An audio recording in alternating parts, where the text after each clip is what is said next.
اور اس کا ایک واقعہ بھی، حضرت عمر ہمیشہ حضرت ابو بکر سے کوشش کرتے تھے آگے نکل جاؤں، آگے نکل جاؤں، آگے نکل جاؤں، ساری زندگی موقع نہ بن سکا۔ تبوک کا موقع آیا تو اللہ کے نبی نے کہا مال خرچ کرو۔ عثمان رضی اللہ تعالیٰ نے 10,000 لشکر کا سارا سامان تیار کیا، ان کی سواریاں، ان کا راشن کے لیے تھیلوں کو بند کرنے کے لیے دھاگے تک اپنے گھر سے دیے، اور 300 دینار اوپر دیے۔ تو اللہ کے نبی کی جھولی میں وہ 300 دینار پڑے تھے یوں، اور آپ ان دیناروں کو اٹھا اٹھا کے یوں فرما رہے تھے ما علی عثمان اللہ یعمل بعد، عثمان آج کے بعد کچھ بھی نہ کرے تو جنت واجب ہوگی۔ تو عمر کہنے لگے آج میں ابو بکر کو کاٹ سکتا ہوں، آج میں اس سے آگے نکل سکتا ہوں کہ وہ آج کل غریب ہے، میں مالدار ہوں، تو وہ تھوڑا لائے گا میں زیادہ لاؤں گا تو میں بڑھ جاؤں گا۔ لہٰذا انہوں نے اپنے مال کا آدھا حصہ، آدھا گھر میں رکھا اور آدھا لے کر آئے۔ ابو بکر نے جھاڑو پھیر دیا، جو کچھ تھا وہ سارا سمیٹ کے لے آئے۔ جب دونوں پراپرٹی سامنے رکھی گئیں تو حضرت عمر کی بہت زیادہ نظر آ رہی، ابو بکر کی بہت تھوڑی نظر آ رہی، لہٰذا حضرت عمر بڑے اطمینان میں کھڑے کہ آج جیت خطاب کے بیٹے کی ہے۔ میں قربان جاؤں، اللہ رسول تو جانتے ہیں کہ کون کیا کر کے آیا ہے، تو میرے نبی نے سوال ہی بدل دیا جو اس موقع کا سوال ہی نہیں۔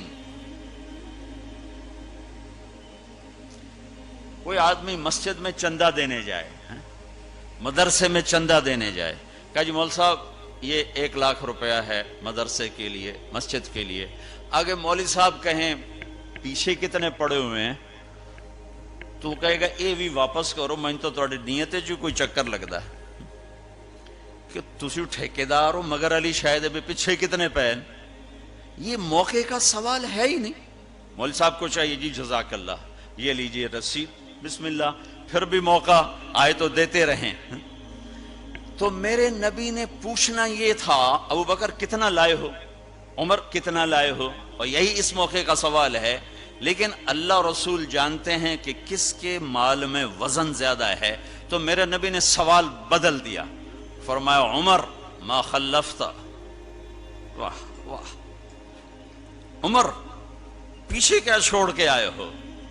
تو حضرت عمر تو وہیں دھڑم ہو گئے گا، با میں گیا، سوال سے ہی وہ پتہ چلے گا، بات میری کلی اڑ گئی وکٹ۔ عمر ما خلفتا یا ما ترکت لأہلک، یہ دونوں الفاظ ہیں، پیچھے گھر والوں کے لیے کیا چھوڑا؟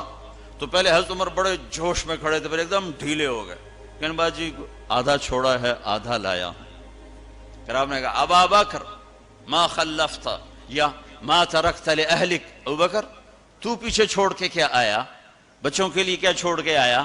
تو ان کا ترکت اللہ ورسول، میں تو اللہ اس کے رسول کو چھوڑ کے آیا ہوں، باقی سب کچھ لے آیا۔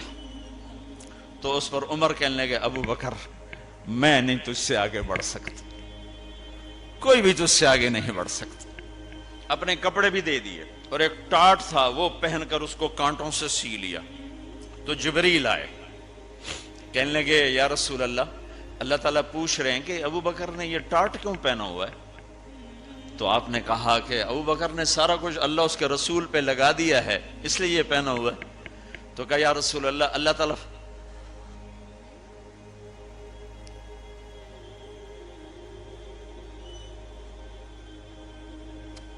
تعالیٰ فرما رہے ہیں ابو بکر سے پوچھو مجھ سے راضی تو ہے، مجھ سے راضی تو ہے، اس فقر میں مجھ سے راضی ہے؟ میں تو اتنا سفر کر کے آیا ہوں، حالانکہ ابھی 4 دن پہلے میں 12 ملکوں کا 10 ملکوں کا سفر کر کے آؤں، ساری ہڈیوں میں درد ہے، میں اس لیے آیا ہوں کہ چلو کوئی بخشش کا بہانہ مل جائے، کوئی بخشش کا بہانہ مل جائے، اللہ راضی ہو جائے۔ آپ سارے اس لیے حج پہ جا رہے ہو کہ اللہ راضی ہو جائے، جو سارے جہان سے کہتا ہے مجھے راضی کر، وہ کہہ رہا ہے ابو بکر سے پوچھو مجھ سے راضی تو ہے۔ تو آپ نے کہا ابو بکر تیرا رب تجھے سلام بھی کہہ رہا ہے اور پوچھ رہا ہے کہ راضی ہو؟